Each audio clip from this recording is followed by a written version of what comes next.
morning, YouTube people. So today we have a new problem with the Nissan Xterra 2004 3.3 liter V6.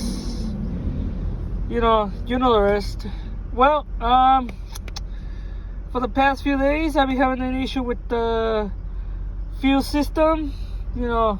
Rough idling. You drive it runs really rough and it shuts down in the middle of the road, and you feel like the transmission is getting all messed up, but it's not getting messed up, and you try to figure it out. You press the overdrive button, the overdrive goes off, and it's still driving roughly. The gears are taking forever to go in, and you buy some transmission fluid, and you're thinking it's that, and there's nothing wrong with that, and you're going around and around and around. I'll show you what this means right now. And you're going around.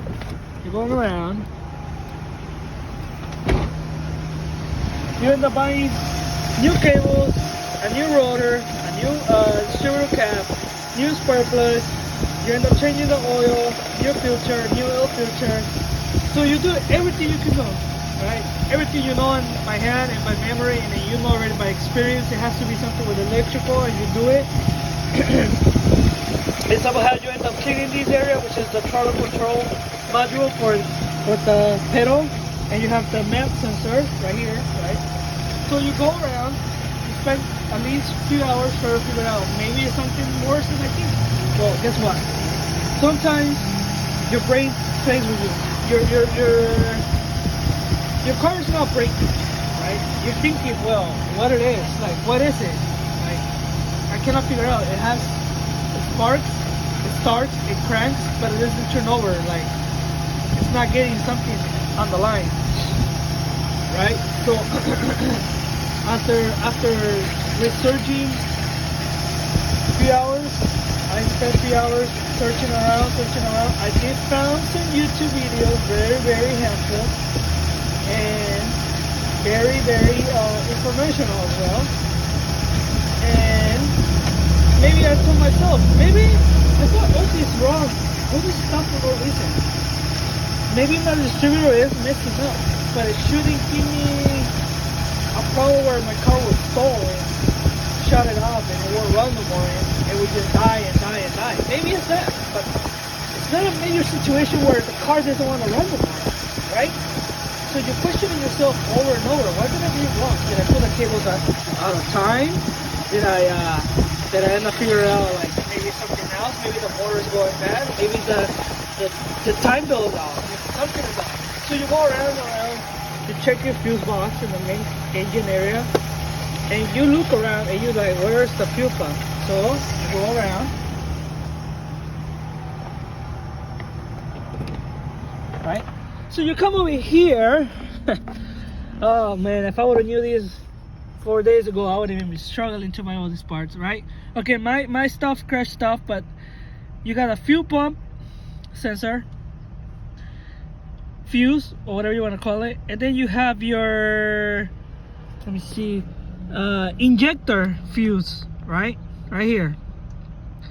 So today in the morning, after viewing some really helpful videos last night, spending a few hours breaking my head thinking maybe my engine went bad, or maybe my transmission went bad. I can't figure it out. Like, I don't know, like what the fuck, like, you know what I'm saying?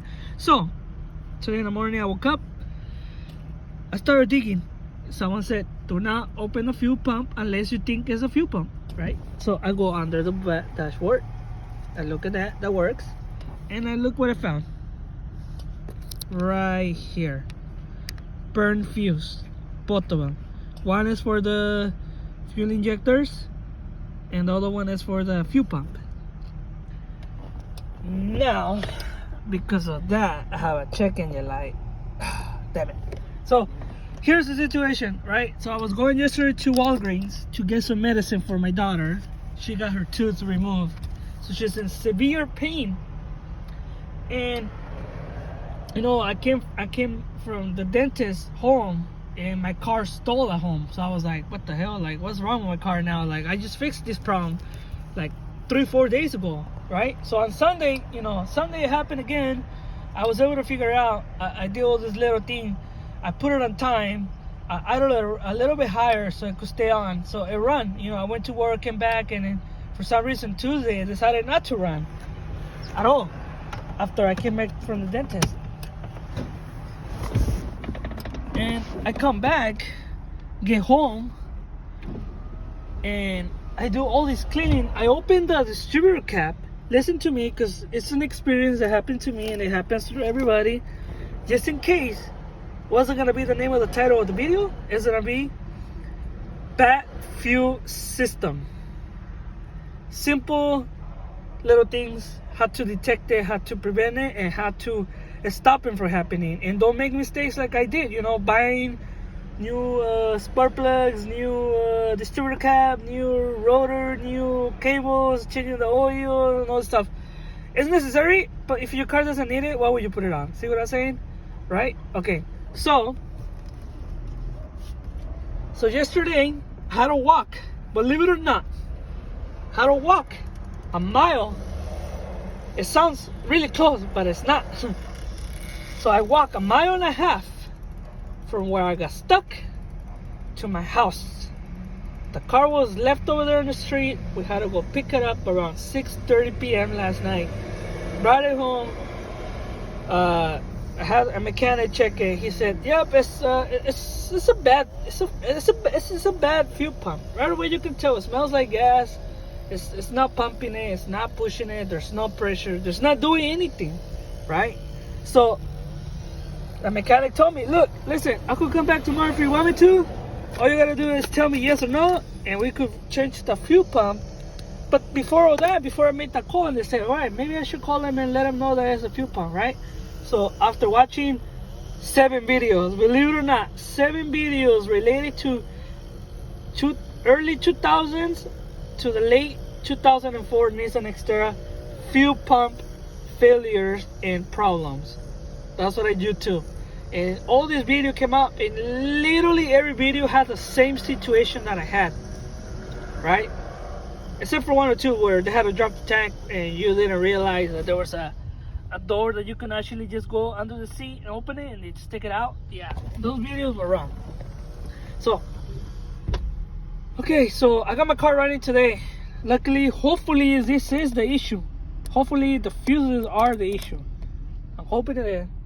But if they're not, fuel pump it is. It's idly soft right now. It's warming up. You can see the temperature just went up just a little bit. So I noticed that yesterday when my car was really hot, when it was really hot, like, I mean, I'm not saying the temperature was too high. What I mean is that oil's already at temperature, the antifreeze is already at temperature. Every company is a temperature, you know. Every company is running a 150 degrees, 200 degrees, right? So it's hot, you know what I'm saying?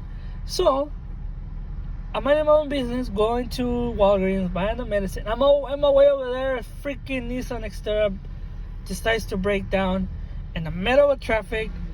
A cop had to pull me over, like, well, not pull me over, but had to help me over to get out of the traffic and push it all the way down. And he told me, well, I don't know a lot about mechanics, but I could tell right away. Like, he tried to help me, you know, which is understandable. Still some good cops out there that are willing to help you out if you're willing to tell them you need the help.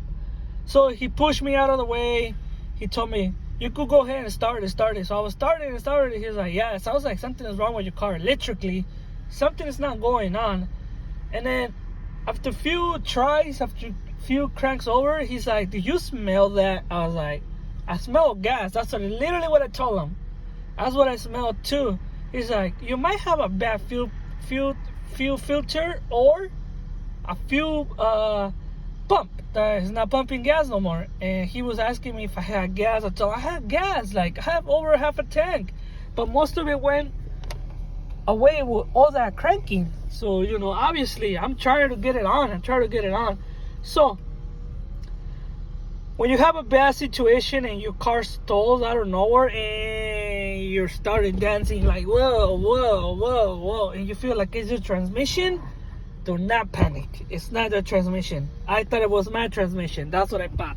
That thinking it was the transmission. But that doesn't make sense for me, because Monday I went to work and the transmission had no problem. Yesterday, Tuesday, I went to the morning to the dentist appointment and had no problem. So on my way back is when I started having problems. In the middle of the freeway too. So my car started shivering really bad. Like, I mean, it's moving back and forth. You could see the RPM is going to like 2,000, and it just keeps going up and down, and you're like pressing the gas not to make it down, and you see your speedometer just started to act now. So you're at 55, and now you started dropping at 40, 50, 45, and you're like, God damn it, I gotta get this car out of the freeway. So luckily I made it home. You know, the car is at home right now. I'm letting it warm up right now, completely warm up. So the evaporator evaporates all the gas that is burning the engine, that is not burning the engine actually. Let all that burn first. Then, this is what I got from a video from YouTube. The guy said, specifically the guy said, e-brake it first. That's the way you know your car is either idling or not idling. Obviously, you need to have it in park. You have it in park, right? He said, press the brake. Reverse. Press the park. Park it. Then he said, reverse. Neutral. You never want to go to D. He said, never go to D. Because that's when you know your engine is either in a stall, or you're going to prevent the pump to stop pumping gas. So he said, once you do those 3 steps, go back all the way to P. And then overdrive off. You can see it's off. He said, do it 4 times. 1, 2, 3, 4. That will bring back your transmission to the engine alignment. What I mean is the time is connected together, like they're averaging in the same time, so they're not having issues with your motor going in first and your transmission going last. None of that. Or your transmission going first and then your motor, then you will have a head problem. So okay, he said, once you do the 4 times steps, put it back off, and then pull reverse, neutral, drive. He said the first thing you're gonna feel is a shake. I haven't felt no shake. No shake at all. My RPMs are perfectly fine, below 1,000. So, you know, it's about 500, 600, still normal. And he said, once you do that step, you want to go back to parking real fast, release the brake, turn it off. Completely turn it off, take out the key, wait 10 seconds. 10 seconds pass. You put the key back on. You put it like if you're gonna turn on the battery only. Hit the pump, which I just heard it right now. And then turn it back down completely. Check out the key. Reset the memory. And he said, start. Start. With no issues. I still have the check engine light, and I already know why, because the fuel pump was causing me a lot of issues yesterday, because the relay fuse was not, well, this little fuse was not connecting to anything, so it was not sending signal. So luckily for me, this is what I'm talking about. It just started idling really bad. So this is what I mean. It just started idling really bad. So I know the fuel pump. So now that I did that, the fuel pump has an issue with the fuel pump is not sending the signal at all. So I gotta get the fuel pump today. I already fixed a minor issue. I checked the relay under here. You just behind the release brake, you check, there's a blue one. You take it apart, and you could turn it on, turn it off, either way. So I changed that. Okay, so that's good. So I came to the conclusion right now it's my fuel pump. So yeah, hopefully this video is helpful enough. You guys don't make mistakes, you know, like I did yesterday. where, you know, I bought a lot of things thinking they were all that, and it wasn't that, and it's still having the same issue, and it's still having the same idling. RPM drops from 2,000 to 1,500, and 1,500 to 1,000, and then it goes from 0 to 500, 600, and then you just dancing around, and then yeah, you can't figure out what else can you do. But yeah, just go buy yourself a fuel pump, and that should fix that issue. If it's another issue, then you gotta call a mechanic again and make sure you get that right. All right, guys, so that'll be it. That was my experience for the first time with the Nissan Xterra fuel pump failure problems, and it left me stranded in the middle of the traffic. So yeah, so see, that's what I'm talking about. So fuel pump is not pumping gas right now, so I gotta get this video done right now. I'm gonna cut it off. I'm gonna fix my car correctly. I'm gonna turn it around and face it all the way. All right, thank you guys for watching. Hopefully you guys get it right.